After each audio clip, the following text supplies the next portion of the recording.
3 part 8 lo kwenkonzo yethu ekhuluma ngegama lebandla entabeni yendlu kaJehova kuyabonelelwa. Entabeni yendlu kaJehova kuyabonelelwa, yona theme leyo sikhuluma ngegama lebandla uNkulunkulu asibeke kulona. uNkulunkulu kusukela ngomhla ka-10 June othemba icatiso lendaba ukuthi lisho ukuthini igama lebandla. Sofunda-ke abathandayo bangavulungika chapter 4 verse 1 and 2 kuyafana, kodwa Isaiah chapter 2 verse 2 and 3 kuyakuthi ngezinsuku ezizayo intaba yendlu kaJehova iqiniswe esiqongweni sezintaba, iphakame kunamagquma nezizwe zonke ezakugobhozela khona. Abantu abaningi bayahamba bathi wozani sikhuphukele entabeni kaJehova, endlini kaNkulunkulu kaJakobe. Uyakusifundisa izindlela zakhe, sihambe emkhondweni yakhe, ukuba umthetho uyavela eSiyoni nezwi likaJehova livela eJerusalema. Sizodinga lapho uverse 2 ukhuluma uchaza intaba yendlu kaJehova ukuthi izoqiniswa esiqongweni sezintaba, iphakame kunamagquma esizizwe zonke zigobhozela khona. Siyabona uNkulunkulu elenza izwi lakhe, abantu begobhozela beza entabeni yendlu kaJehova kuyabonelelwa. Ubani owayazi eminyakeni ewu-12 edlulile ukuthi ibandla lizobe likhule kangaka? Kuzobe kune-branch eMthatha, kuzobe kune-branch eCape, kune-branch eGoli. So ama-province awu-4 onke amelelekile, amathathu. Amathathu. Kodwa ngonyaka ozayo bangaphazami siyaya futhi eMpumalanga, eNkomazi, siyaya khona ngokudinga inkosi. Phela ngithi usuku anginalo la eduze, so kushuthi ama-province asezoba u-4 simeleleke, ama-province awu-9. Siyabonga-ke kakhulu uNkulunkulu, abantu bayagobhozela bayeze entabeni yendlu kaJehova. Bese-ke uverse 3 oyivision yebandla uthi abantu abaningi bayahamba bathi wozani sikhuphukele entabeni kaJehova, endlini kaNkulunkulu kaJakobe, ukuze sifunde indlela zakhe. Into esizela la ukuzofunda indlela zikaNkulunkulu bese siyahamba emkhondweni yakhe. Umthetho uvela eSiyoni nezwi likaNkulunkulu livela eJerusalema. Kuze kube-ke upart 8 from part 1 to part 7 esihlezi ku-Isaiah chapter 2 verse 2 and 3 noMikha chapter 4 verse 1 and 2 ngoba yafana lamavesi. Ku-part 7-ke sidine esikhuluma ngoverse 3 othi ngokuba umthetho uyavela eSiyoni, intaba iSiyoni, nezwi likaJehova livela eJerusalema, indlu yakhe eyithempeli leyo. Umbuzo-ke othi umthetho uvela kanjani entabeni? Izwi livela kanjani eJerusalema, endlini kaNkulunkulu kaJakobe? Uzophenduleka uma sibheka incwadi yamaHebheru. Mangichazeke ukuthi ngesikhathi ngikhulekela ibandla, uNkulunkulu wathinta lo mama mthintayo wamnika izincwadi eziwu-4. Ngamanye amagama sesikhulumile ngezimbili ngoba ziyafana, uMikha no-Isaiah. Siya kweyesithathu namhlanje, amaHebheru chapter 12. Ngikholwa ukuthi uyena ozosiphendulela ukuthi kanti uvela kanjani izwi, umthetho uvela kanjani entabeni, nezwi livela eJerusalema. Sizoqala ukufunda kuverse 18. Sisazohlala-ke njengoba sihlalile nakule incwadi nakuyo le, sidineke ngeyokugcina u-Obadiya. Zazi u-4 lezi incwadi. Kuverse 18 yomaHebheru chapter 12. Yena-ke singena kuye njengamanje. Ngokuba anizanga entabeni ephathekayo nesha umlilo, nasekufiphaleni, nasebumnyameni, nasezivunguvungwini, nasekukhaleni kwetilongo nasekuzwakaleni kwamazwi abathe ukuzwa bancenga ukuba kungabe kusakhulunywa izwi kubo ukuba babengena ukuthwala lokho abayalwa ngakho ukuthi ngisho nesilwane uma sithinta intaba siyakuphandwa ngamanje. Yebo, umbono wesabeka kangaka waze wathi uMose inovalo olukhulu ngiyathuthumela. Verse 22. Kodwa nize entabeni yaseSiyoni nasemzini kaNkulunkulu ophilayo, iJerusalema nasezulwini nasezigidigidini zey'ngelosi, nasebandleni lamazibula abhaliwe ezulwini, nakuNkulunkulu umahluleli wabo bonke, nakuyo imimoya yabalungileyo abaphelelisiweyo, nakuJesu umlamuleli wesivumelwano esisha nasegazini lokufafaza elikhuluma okukhulu kunelikaMabele. Siyatshelwa-ke la kusukela kuverse 22 ukuthi size entabeni enjani. Kuverse 18 kuya kuverse 21 usitshela ukuthi anizanga entabeni ephathekayo nesho umlilo, anizange kufiphaleni nasebumnyameni nasezivunguvungwini, ngoba ngalelo langa uMose kuthiwa kakhuphuke kwafiphala ilanga kwaba nesivunguvungu kwaba mnyama emhlabeni. Siyatshelwa-ke namhlanje asizanga kuleyo ntaba, kodwa-ke ukuze sithathe kahle-ke kufanele silifunde kahle lelizwi, ngoba kuverse 21 kuthiwa wesabeka umbono kanganguMose wazi wathi nginovalo olukhulu ngiyathuthumela. Umbono uNkulunkulu ehlele entabeni wasaba nomholi uMose wathi uyathuthumela. Masibuyela-ke ku-Exodus, ngoba lento ekhulunywa la kumaHebheru isamarayisa ku-Exodus. U-Exodus-ke usiyasitshela ukuthi-ke masekwenzeke konke lokhu Exodus 19 uverse 10 uJehova wayesekhuluma uMose wathi hamba uye kubantu bangcwelise namuhla nakusasa bahlanze izingubo zabo.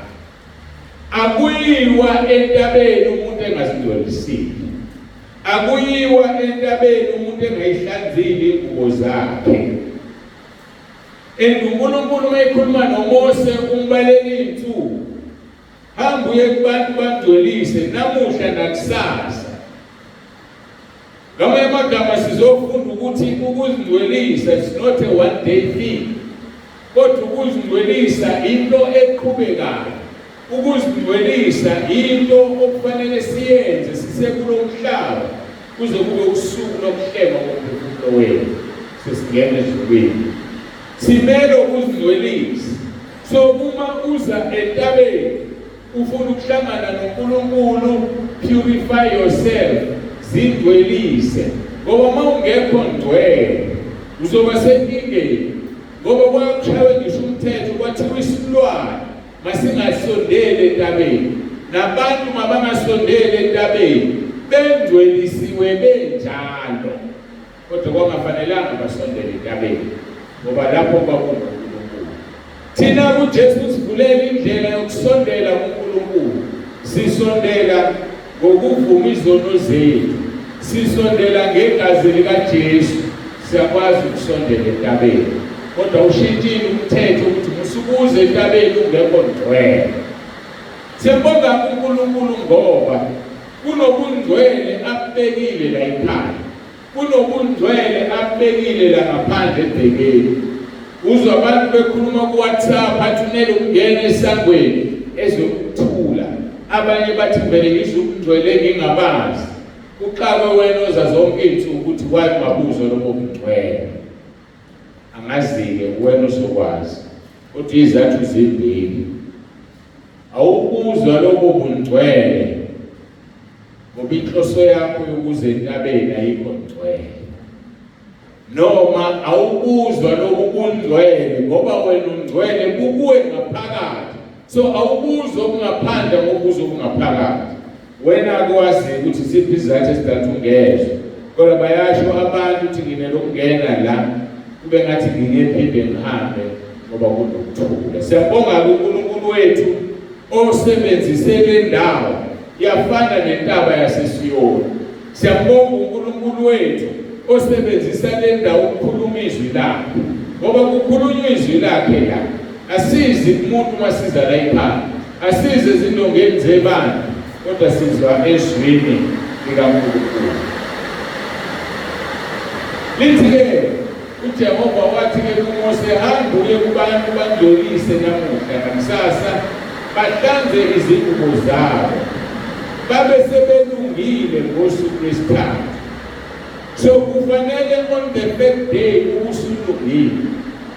Usuku lwesithathu wavele umqoka ezulwini, noJesu walala izinsuku ezintathu emhlabeni wavuka ngosuku lwesithathu. Ngakho-ke bangcwele, uNkulunkulu ulindele ukuthi uzindlelise ngokupheleleyo. Usuku lwesithathu lisho ukuphelela kwezinto, ingakhulumi u7 usho ukuphelela. Kodwa sengisho ukuthi yonke into oyenzayo ngosuku lwesithathu ifanele ukuba isiphelile. Mawuzindlelisa, zindlelise ngosuku lwesithathu ususesimweni sokuhlangana noNkulunkulu. Babe sebelungile ngosuku lwesithathu kusho uNkulunkulu, ukuba ngosuku lwesithathu uJehova yakwehlela entabeni yaseSinayi emehlweni abantu bonke. Kwenzeka-ke, yingakho wathi mayesehla kwaba mnyama emhlabeni. Yingakho mayesehla intaba yasho umlilo, yahluleka intaba ukumbheka, yahluleka intaba ngoba yena ungumlilo oqothulayo. Lisho njalo izwi leNkosi kuVesi 29 lithi, ngokuba uNkulunkulu wethu ungumlilo oqothulayo. KumaHeb12 1:7 namaHubo 104:4 wenza izikhonzi zakhe zibe ngamalanga bomlilo. Simelwe ukuthi sishe, sibe umlilo njengaye, singahlulwa intaba eyafana naye yaba umlilo. Nathi kumele sivuma senze umlilo. Imimoya amadimoni angasondeli kuwe. Emzini wakho kungadlaleli amadimoni, kungadlaleli izifo. Emzini wakho kungadlaleli amaphupho amabi. Avuka umzalwane enephupho elibi, kodwa ebelethu ilangabi lomlilo. Avuka umzalwane bayibathi abantu bebelele nesilwane. Inake ngiyaphika lelo gama, kungalele nesilwane, kulele nedimoni. Khuluma umphumelo obani. Lingena kanjani idimoni emzini wakho wena uyilangabi lomlilo na? Lingena kanjani idimoni emzini wakho usentabeni yendlu kaJehova, le ephenduka umlilo ngenxa yokuthi uNkulunkulu uhlezi khona? Bazalwane, masibe nomlilo. Ingane yakho ekhaya ingenzi izinto ezingcolile, ukhona ungumlilo. Ayikhethe ukuthi iyaphenduka noma ibophe imithwalo yayo iyahamba ngenxa yomlilo okhona la ekhaya. Uthi kuVesi 11 ababe sebelungile ngosuku lwesithathu, ngokuba ngosuku lwesithathu uJehova yakwehlela entabeni yaseSinayi emehlweni abantu bonke. Sijwayele ukubamba imikhosi yethu ey'ntathu. Nginombuzo ukuthi ngosuku lwesithathu usukulungele yini lokho uNkulunkulu akufunayo kuwe na? uNkulunkulu nansi into esemqoka, akazindweliselanga yena abantu, kodwa wathi uMose wathi hamba kuye kubantu ubandwelise. Akazange azindwelisele. Ngamanye amagama lenti confirm ukuthi ngeke uhambe uyongena ekamelweni uvume izono zakho. Awukwazi ukwenza lokho. Ungene ekamelweni uvume izono zakho. Unobonakalayo la. Kodwa kayikho into esizoyenza. Kuyasebenza ifoni enye isisho kuphela kwebhesha 19%. Lake sithola ukuthi uNkulunkulu akazindweliseli umuntu. Labo bantu abathi bayahamba bayovuma izono kuNkulunkulu bayadlala, uNkulunkulu ngeke amgcolise. God is too big and too high to purify you. Ubani wena ufuna ukungcoliswa uNkulunkulu? Ngempela ubani kubo bonke abantu wena nje uyela uNkulunkulu wena, uyidelela uxolo wena, uNkulunkulu uzongcwelisa wena. Nangu uNkulunkulu akazange abangcwelisa abantu, wathi Mose hamba uyongcwelisa abantu. Ngosuku lwesithathu bebe seberedi.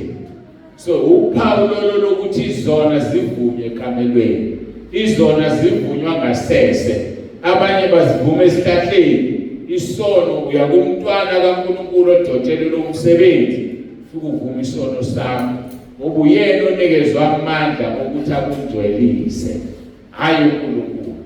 Ungcwele ngale ndlela emangalisayo, akakwazi ukungcwelisa wena, akakwazi ukungcwelisa mina, kodwa yena ungcwele. Obakho ukungcwela kukhathaniswa nalutho. Lithi izwi lapha kuJobe, ngokukhuluma omunye wabangani bakhe, ethi uNkulunkulu akekho umuntu ongcwele emehlweni kaNkulunkulu, ngoba ubungcwele bakhe ngekhathaniswe nawo. Ungahamba wena emhlabeni ucabanga ukuthi ungcwele, kodwa uNkulunkulu akhombisa ibala. Ingakho-ke sinale nkonzo yokuletha abantu ekhaya lezwi. Ngenxa kaJakobe chapter 5 verse 19 and 20. Othuma umuntu ebuyisa isono edukeni kwaso, yosindisa umphefumulo wakhe, asibekele izona eziningi. Ngoba ukho ngcwele phambi kaNkulunkulu, nama ngikho ngcwele phambi kaNkulunkulu. Kodwa ngenxa yokuthi asikho isono engisikhumbulayo engasivumile, ngokwami ngizothi ngingcwele nawe ukuthi ungcwele. Kodwa besiletheni abantu ekhaya lezwi ukuze kusitshekelwe lenqwaba yezona esingeke sizikhumbule. Ubusuphinde number 2 uphe, wenze inkonzo yokupha, sikhulumile ngayo kakhulu engawini besikhona izona. Uyapha ngoba uJesu lapha kuMatthew 25 kwabanga kwesokunene uthi izani nina nidle ife nilungisele ubaba umhlaba ungakasekelwa, ngoba ngangilambile naniphukudla, ngangomile namphuzisa, ngigula namngizele esibhedlela. Uyaqhubeka uyabala, bethi Nkosi wawukuphi athi lokho kwenze kwabancane. Siqalela sakhuluma ngenkonzo yokuncishana. So ake siphele upha abantu abahluphekayo izinto, uNkulunkulu uzokwenzela umusa ngosuku lokugcina, ngoba uyathanda siphane, uyathanda sizwane. And isona sono isicelo sasiyele esikhogweni ukuncisha uLazaro ebekwe esangweni laso. Ngakho-ke kumele siqonde ukuthi uNkulunkulu akangcwelisi umuntu uze asho athi baningcwele ngoba mina ngingcwele. Athi zingcweliseni, wena kufuneka uzingcwelise ngokuya kumntwana kaNkulunkulu ozofika akugcwelise athandaze nawe. Uphawu-ke lolu lokuvuma izono. Umuziyela kuNkulunkulu ngomkhuleko ukuthi uvuma izono zakho, ngeke akungcwelise. Ingakho abantu abaningi abazivuma bodwa izono, mase befika la bethola inkonzo yokuvuma isono komunye, athi umuntu ngizukuthula engakaze kubuze, akhohlwe ukukhumbula ukuthi andikade wayivuma izono zakho. Nale ngane le wayibulala, wayi-abhotha, awuzange ukuthola ukuphumula ukukhuleka, ucela uxolo kuNkulunkulu, uze wakuthola ukuphumula ubusukhulume nenceku kaNkulunkulu ezokukhulekela. So uNkulunkulu akagcwelisi umuntu, kodwa uthela abantu bakhe abahambe bagcwelisa abantu. Kubiza ukuthi iya kuMose wesikhathi, iya kuMose othunywe uNkulunkulu, ngoba baningi vele noMose khona bangathunywa uNkulunkulu.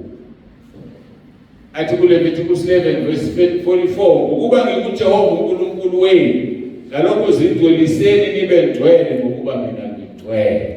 Akasho ukuthi wozani ngimgcwelise, cha, zingcweliseni nibe ngcwele ukuba mina Jehova uNkulunkulu wenu ngingcwele. Kubangani bakaJobe, uNkulunkulu uyabathuma ukuthi abaye kuJobe abangcwelise. Lapha kwi-last chapter kaJobe u-42 ngokuqala verse 7, kwathi lapho uJehova sekhulumile lawo mazwi kuJobe, uJehova wayesethi ku-Elifazi umThemani, intukuthelo yami yakuvuthela wena nabangani bakho ababili, ngokuba nikhuluma ngokulungileyo ngami njengenceku yami uJobe. Ngalokho sithatheleni izinkunzi ezisikhombisa nezingqamu ezisikhombisa niye encekwini yami uJobe nizinikelele ngazo zibe ngumnikelo wokushiswa. uJobe inceku yami yakumkhulekela ukuba ivuma ubuso bakhe angiyukwenza kini njengokula benu lokhu ningakhulumanga okulungileyo ngami njengenceku yami uJobe. uNkulunkulu abangani bakaJobe bone uNkulunkulu bakhuluma kabi ngoNkulunkulu, kodwa lokho akubaniki ilungelo lokuya kuNkulunkulu bayozitelela uxolo. Kufanele baye kuJobe. uJobe uthi uNkulunkulu uzovuma ubuso bukaJobe bese yabathethelela, ngoba bona mabeza ngqo akafuni ukwenza kubo njengokuthuthela kwakhe. Ngakho-ke ngifuna ukuyicacisa lento. Laba bantu abaziyela kuNkulunkulu bethi bayovuma izono badala inkinga enkulu yokuthi uNkulunkulu ukuthuthela kwakhe kuphinde kaningi. Athi yazi lo muntu unesibindi sokuthi eze kimi, kanti uyangazi nokungazi ukuthi mkhona kade ephinde kade enze 1 2 no 3, kodwa uyangazi ukuthi mkhona. Uyamcasula uNkulunkulu musukuya nje nakancane kuye. Hamba uye encekwini yakhe, hamba uye kuJobe wesikhathi, hamba uye kuMose wesikhathi uyozingcwelisa. U1 John chapter 1 verse 7 lithi uma nihambe ekukhanyeni njengokuba inesekukhanyeni, yiba nenhlanganyelo omunye nomunye negazi likaJesu lizokuhlambulula kukho konke ukungcola. So igazi likaJesu lisebenza uma unibabili, lisebenza into yedwa. Ngilinganise ukuthi ngeke isandla esisodwa uwashe ngasiwashini, uzokwazi ukuwasha ngezandla ezimbili. Ngakho-ke nomuntu uma evuma isono sakhe udinga owesibili ovunywa uNkulunkulu ngobuso bakhe, ngoba naye waya komunye umuntu wadiliza udonga. Akekho ziyela kuNkulunkulu. Akuzukuthi umuntu ngoba umfundisi athe zakhe izono uzoyivuma kuNkulunkulu. Siya komunye umuntu sikhulume nomunye umuntu, bese uNkulunkulu ebuka loya muntu akuzwele bese ekuhlanza ngegazi lendodana. Icacile lento ayihluphi umuntu, kodwa abantu bayabaleka bafuna ukuvuma izono. Abanye-ke babaleka kufanele noma kungafanele, ngoba kunabefundisi abashawuta izono zabantu epulpiti. Uzwele kanjani umuntu ozoshawuta izono zabo? Uye kumama umfundisi ngesonto, umfundisi eshumayela ngesono sabo, kushuthi kade kudiskaswa wena lapha ekhaya komfundisi. Ayenziwa leyo isono leso. Abadiskaswa abazalwane, abahletshwa abazalwane, akukhulunywa ngabazalwane. Noma ngaba kusonala isono, ukhuluma manikhuluma izinto ezinhle, niplani iqhubekela phambili ebandla, bese kuba nama-strengths abazalwane, kodwa hayi izono zabazalwane. Umzalwane ehlambuluke kumama umfundisi, leyo ndaba iphathi kamama umfundisi nomzalwane noNkulunkulu. Umfundisi akangeni ndawo lapho. Umzalwane ehlambuluke kubaba umfundisi, leyo ndaba uNkulunkulu nobaba umfundisi noloyo beyikhuluma abangeni ndawo abanye. Ngisho inkosikazi yakho wena ukuhlambuluka ayingeni la. Ngisho indoda yakho wena ukuhlambuluka noma ngabe uhlambuluka ngayo ayingeni. Uma kunesidingo kuzotshelwa wena ukuthi hamba ukuba kwasekhaya uyoxolisa, ngoba akekho ozohamba yomtshela ngoba sesiyahleba. Hamba uzikhulumela wena, baba wasekhaya uzoxolisa ngethi 1 2 3. So abantu ke bayidida indaba yokuvuma izono, kanti uNkulunkulu uyicacisile. Noma ngabe wona uNkulunkulu yedwa thina songasazi, kodwa uzodinga uye kumuntu ozokugcwelisa. Uthi uNkulunkulu verse 8, bangani bakaJobe, ngakho zithatheleni izinkunzi ezisikhombisa nezingqamu ezisikhombisa. Kusho ukuthini? Sasho ukuthi 7 usho ukuphelele. Kusho ukuthi hamba uvume izono zakho ngenhliziyo yakho ephelele, ungagodli lutho, ukhiphe yonke into ngokudabuka nangokukhala. Awuyitholi intethelelo uma ungadabukile. Khuluma izono zakho, umunye uyayikhuluma izono zakho, uyahlela, uyakitazeka. Zimkhumbuza emuva azayincoma umunye ukuthi wayeyisoka yena noma naye ngangibabhanga nje mina abafana ngabe indaba zalo uyazincoma akazi ukuthethelela uNkulunkulu leso so uya kuNkulunkulu ngokudabuka uya kuNkulunkulu ngokukhala ngeke ngaphawula kule isonto emphelayo uNkulunkulu bengilethela abantu abakhala indabuka inhliziyo yami bevuma izono zabo bekhala usho ukuthi uyakhala ngale omunye azathula athi ngixolele umfundisi angikwazi ukufunda iphepha lami inyembe zidwela amehlo kufanele ngimlinde ngoba kufanele akhulume kodwa khona abayikhulumele ngathi angazi behle emthini kwenzakalani umuntu angabi nankinga ngifuna ukutshela ukuthi izono zithetheleka umuntu enhliziyo edabukileyo nomoya waphukileyo umukhipha yonke into ugonyuluka ungashiyi lutho uyakubona uNkulunkulu ngoba wayekhona wenza leso sono uyakubona ukuthi uyadlala wenza lutho enye into phakathi umahluko phakathi komvumisono nokuvumisono omunye uyathethelela omunye akathethelelwa ebebenza into eyodwa kanti uNkulunkulu ubuka inhliziyo ngalokho bezithatheleni inkunzi ezisikhombisa nezingqabe ezisikhombisa niyenze kwini yami uJobe ninikele ngazo zibe ukunikela ukushiswa uJobe inceku yami uyakukhulekela ukuba ngivuma ubuso bakho angiyukwenza kini njengokula beni lokhu ningakhulumanga kulungileyo ngami njengenceku yami uJobe so uNkulunkulu uvuma ubuso bukaJobe ukuze angenzi njengokula bakho angenzi njengokona kwakho ngoba kuyamcasula uNkulunkulu uthethe kudalini ukuphila lempilo uyiphila lithi izwi lenkosi Job 42 verse 9 base behamba uElifaz umThemane noBildad umShuhi noSofar Nahama benza njengokukhuluma kaJehova ayikho into ejabulisa uNkulunkulu njengokuthi wenze njengokukhuluma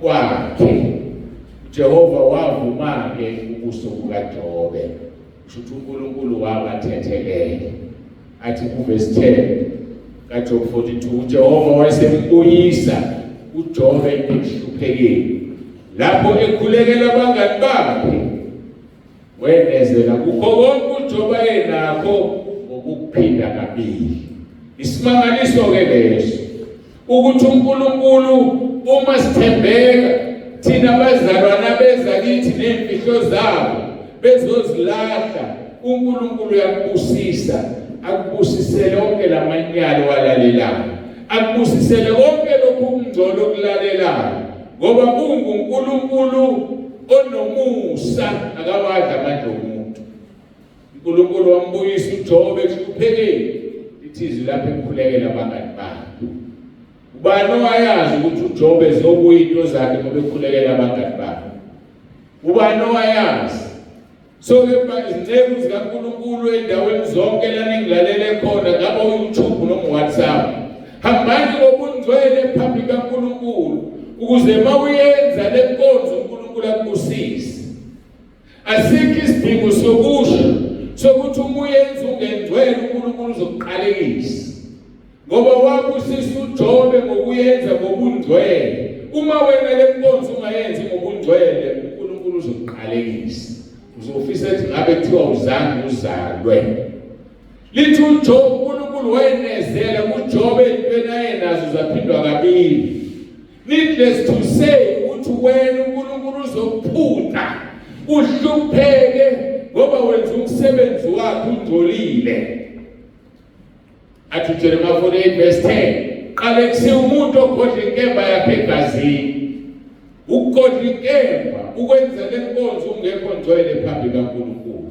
uNkulunkulu uzokwephutha nonakho uhlupheke kanti uhlushwa ukuthi uthwele izono zabantu uNkulunkulu uyabathethelela bona ngoba bazi beze kuwe wena bekufanele you should have known ukuthi awukwazi ukuyenza le nkonzo ungekho ngcwele ayithatha uNkulunkulu izono zabantu ayiphonse kuwena bese kwephutha nalokho kunakho kanti uJobe uyakubuyisa athi verse 11 kwase kufika kuye bonke abafowabo nabo bonke odadewabo nabo bonke ababazana naye ngaphambili badla endlini yakhe bamkhalela bamduduza ngakho konke okubi uJehova amehlisele khona. Ilona loyo wamnika uhlamvu lwemali nepiti legolide. Kanjalo uJehova wabusisa ukugcina kukaJobe kunokuqala kwakhe. Khona into engifisa siyiphawule. Umuya ngale kuJob 19 mhlawumbe ezofanele sigcine siyi. Kunabantu uNkulunkulu abadedisa bambalekela uJobe ngenxa yosizi lwakhe. Kodwa sibona uNkulunkulu uma esebusisa uJobe benze njani? Bebuya. Hayi mhlawumbe uzwana uverse 11. Base kufika kuye bonke abafowabo nabo bonke odadewabo nabo bonke abazana naye ngaphambili badla endlini yakhe bamkhalela bamduduza ngakho konke okubi uJehova amehlisele khona. Kunezinto usizo ozongena kulo kubaleka ihlobo kubaleka abasondelene nawe immediately uNkulunkulu esekubusisa babuye ubogada labo bantu ubathanda kodwa ungabathembi ngoba beza kuwe ngokunotho mawungenalutho uhlezi lapha esangweni ugcwele amathumbu umzimba wonke bayakubaleka kodwa beza kuwe nini ngoba usunotho. Qaphela umuntu kodwa yenzizwi uthi uJesu thanda umakhelwane wakho njengoba uzithanda wena. Athi umprofeti uJeremiah 17 uqale kusiwa umuntu verse 5 uqale kusiwa umuntu othemba kubani. So abantu masibathande singabethembi ngoba ngesikhathi uthemba umuntu uyifaka phansi kwesiqalekiso. Bathande abantu uthi uJesu uthanda umakhelwane wakho njengoba uzithanda wena kodwa uyedwa kufanele simethembe nosidalile wasiletha emhlabeni. Uze umuntu mayeselimele athi yazi bengiwethemba uyekele ukuthemba uNkulunkulu uze uthembe umuntu.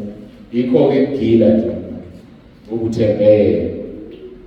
Athi kuvesi khona lento ebemfundula kuyona kuthiwa ke base kufika ke kuye bonke abafowabo nabo bonke odadewabo nabo bonke ababazana naye ngaphambili badla endlini yakhe bamkhalela bamduduza. uJobe uyidinga induduzo egula akayidingi esephilile akayidingi esebusisile. Kunabantu abazokududuza ngoba into isidlulile akezange ukuzokududuza uhleze emanzini. Yini azokududuza ukuzokukhumbuza lento ekuphethekayo. Uqala phansi ukhala ushonile kwabo wasekhaya usuyakhala manje ushonile unkosikazi usuyakhala bazovusa inyembezi abantu-ke lapho.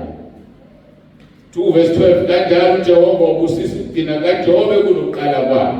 Verse 16 emva kwalokhu uJobe wayesekhona iminyaka ewu-140 wabona amadodana akhe namadodana akhe kwaze kwaba izizukulwane ezine.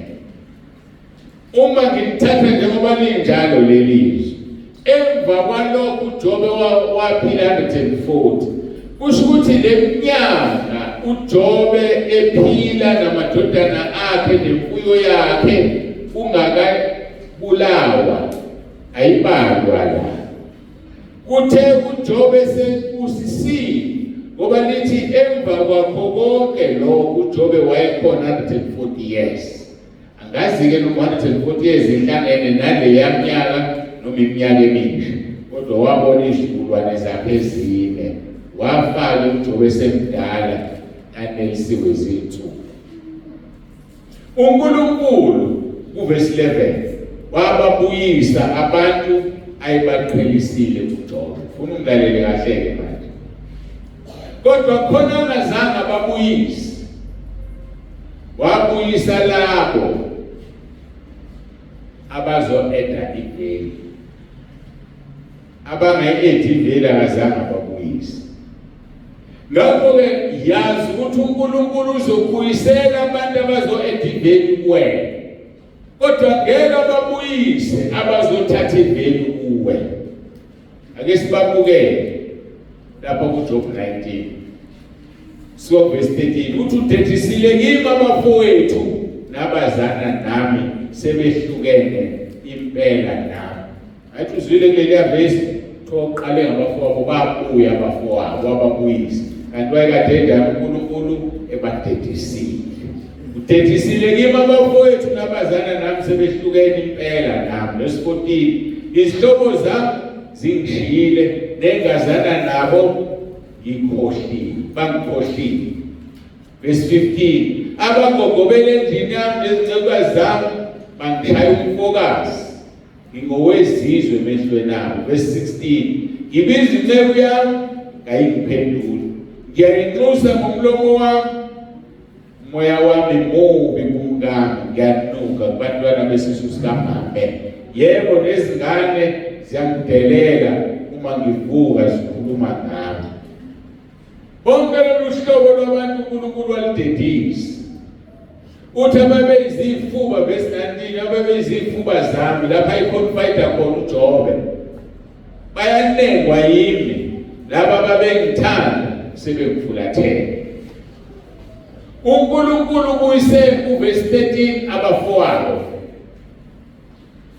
laba ebadedisile udedisile kimi abafowethu nabazana nami sebehlukene nami. Ngale uthi uNkulunkulu verse 11 kwase kufika kuye bonke abafowabo nabo bonke odadewabo nabo bonke ababazana naye ngaphambili laba babededisiwe. Verse 13 wenze njani uNkulunkulu wababuyisa. Verse 14 ubuyise labo ababazana naye kuphela. Asibuku verse 14. Verse 14 izihlobo zami zingishiyile nengazana nabo bangikhohlile. Izihlobo akayibuyisanga uNkulunkulu ubuyise abanjani ababazana naye. Yabona khona lo muntu unazana amanihlangana hawu sibantu bani kunjani kodwa sibantu bani bese niyahlukana angifonelani anihleki ndawonye kodwa nixabene niyazana nje manihlangana 14 niyabingelelana wababuyisa uNkulunkulu labo bantu ngoba ababuyi nengozi ngoba bengakuchuthi ngalutho. Masibheka verse 17 abantwana besisu sikamame uNkulunkulu wababuyisa. Yikho lithi wabuyisa abafowabo abantwana besisu sikamame laba baqhelisile kuverse 17 aze athi umoya wami mubi kumkami ngiyanuka kubantwana besisu sikamame wababuyisa uNkulunkulu. Kodwa kuverse 17 futhi umkakhe akabalwa ukuthi ubuyile ngoba inkosikazi banyamanye noma yalingeka yakhuluma kabi kuJobe yathi uzobambelela kulokhu ukulunga kwakho kuze kube nini na thuka uNkulunkulu ufe. Wathi uJobe ukhulumisa kwesifazane oyisiwula asikwamukela ubuhle nokubi kuNkulunkulu na ngoba kunezikhathi okufanele samukele intembi kuNkulunkulu bese kuba nezikhathi kufanele samukele ubuhle. Akabalwa kumkakhe ukuthi wabuye ngoba vele banyamana. Ngakho-ke uNkulunkulu kunabantu abaqhelisayo efuna ukukusebenza kukhaya efuna ukukhipha yonke into engalungile kuwe. Mawusu right azobabuyisa bonke khona ngeke babuyise bese bakhona azobabuyisa yamukela bazobuya khona bangeke babuye. Velele inkinga ethizeni bahlehla bangeke babo kodwa uJesu wabasoza hlehle kuwena. Uye izolo uye namhla uyena kunaphakade. Uma uza lapha entabeni zidwelise ukuba uzange entabeni ephathekayo nesho umlilo zidwelise. Uthi-ke u-Exodus 19 uJehova wayesethi kuMose hamba uye kubantu bangcwelise namhla nakusasa bahlanze izingubo zabo. uMose wehle entabeni obuyela kubantu wabangcwelisa abantu, bahlanza-ke izingubo zabo. Angiliphiki, bahlanza-ke izingubo zabo. Uyazihlanza into zakho na. Kwisambulo ngelinye ilanga, chapter 7 verse 13 and 14, uthi uJohane, lathe elinye lamalunga kimi, laba bambethi ingubo ezimhlophe bangobani bavela phi na? Verse 14 ngathi Nkosi yami nguwe owazela, selithi laba yibo abaphuma osizini olukhulu, bahlanza izingubo zabo bazenza zabamhlophe ngazini lewulu. Ngalokho-ke baphambi kwesitalo sobukhosi sikaNkulunkulu bemkhonza imini nobusuku ethempelini lakhe, nohlezi esihlalweni sobukhosi uyakumisa ithabenakele lakhe phezu kwalo. Kabasayukulamba, kabasayukoma, kabasoze bahlatshwa yilanga nakushisa kuwo. Ukubiwundlu elingaphakathi nesihlalo sobukhosi liyakubelusa libaholele emthonjeni yamanzi okuphila. NoNkulunkulu uyakwesula inyembezi zonke emehlweni abo.